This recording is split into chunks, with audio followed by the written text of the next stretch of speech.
వేలం ప్రక్రియతో సంబంధం లేకుండా నూతన బొగ్గు బ్లాకులను సింగరేణి సంస్థకి కేటాయించాలని టీబీజీకేఎస్ అధ్యక్షులు మిర్యాల రాజిరెడ్డి డిమాండ్ చేశారు.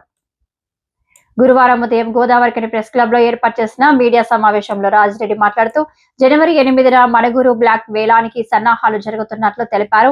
ఈ వేలంలో సింగరేణి, జెన్కో సహా 7 సంస్థలు పాల్గొనబోతున్నట్లు చెప్పారు.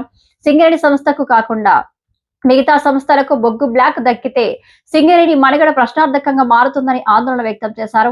సింగరేణి భవిష్యత్తుకు భద్రత కల్పించాలనే ఉద్దేశంతోనే బీఆర్ఎస్ పార్టీ టీబీజీకేఎస్ యూనియన్ వేలం లేకుండా నామినేషన్ పద్ధతిలో నూతన బొగ్గు బ్లాక్లను సింగరేణికి కేటాయించాలని ఉద్యమిస్తూ వచ్చినట్లు తెలిపారు.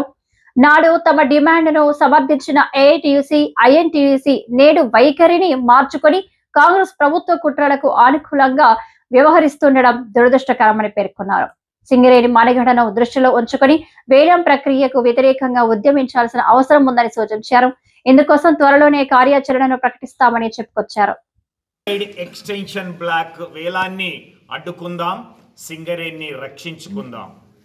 ఈరోజు కేంద్ర ప్రభుత్వం 14/24 బ్యాచ్ ఏదైతే వేలంలో వేస్తున్నటువంటిది జనవరి 8న జరుగుతున్నటువంటి ఈ వేలంలో సింగరేణికి సంబంధించినటువంటి మణుగూరు బ్లాక్ కూడా ఉన్నది.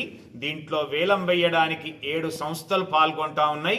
కాబట్టి దీన్ని వేలంలో పాల్గొంటే సింగరేణికి రాకుంటే సింగరేణి పరిస్థితి మణుగూరుది ఏ విధంగా ఉంటుందో ఆలోచించాల్సిందిగా సింగరేణిలో ఉన్నటువంటి యూనియన్లకి, నాయకులకి, అలాగే కార్మికులకి కూడా తెలియజేస్తా ఉన్నాం.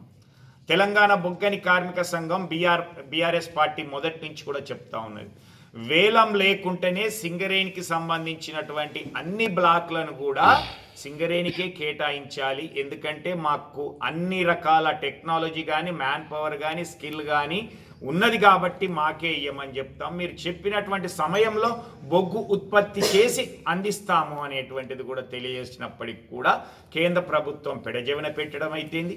గెలిచినటువంటి ఏఐటీసీ, ఐఎన్టీయూసీలు ఈరోజు కాంగ్రెస్ ప్రభుత్వానికి రాష్ట్రంలో అనుకూలంగా ఉంటూ ఈ వేలం ప్లాట్ను పాల్గొనాలి అనేటువంటిది చెప్పడం అనేటువంటిది ఈరోజు ఈ పరిస్థితికి దారి తీసింది.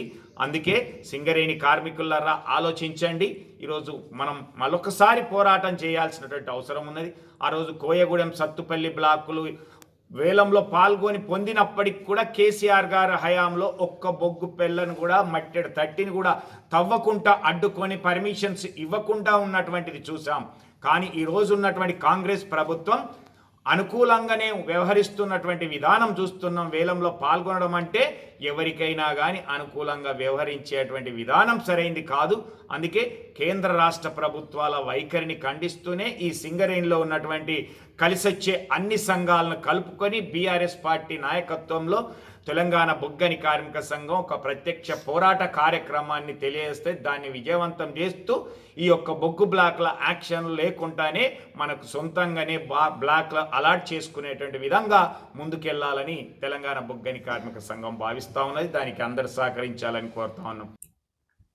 ఈ మీడియా సమావేశంలో టీబీజీకేఎస్ నాయకులు సురేందర్ రెడ్డి, మాదాసు రామ్మూర్తి, నూనె కొమరయ్య, పర్లపల్లి రవి, చేల్పూరి సతీష్, పానకంటి సత్తయ్య, జావీద్ పాషా, వాసల్ల జోసెఫ్ తదితరులు పాల్గొన్నారు.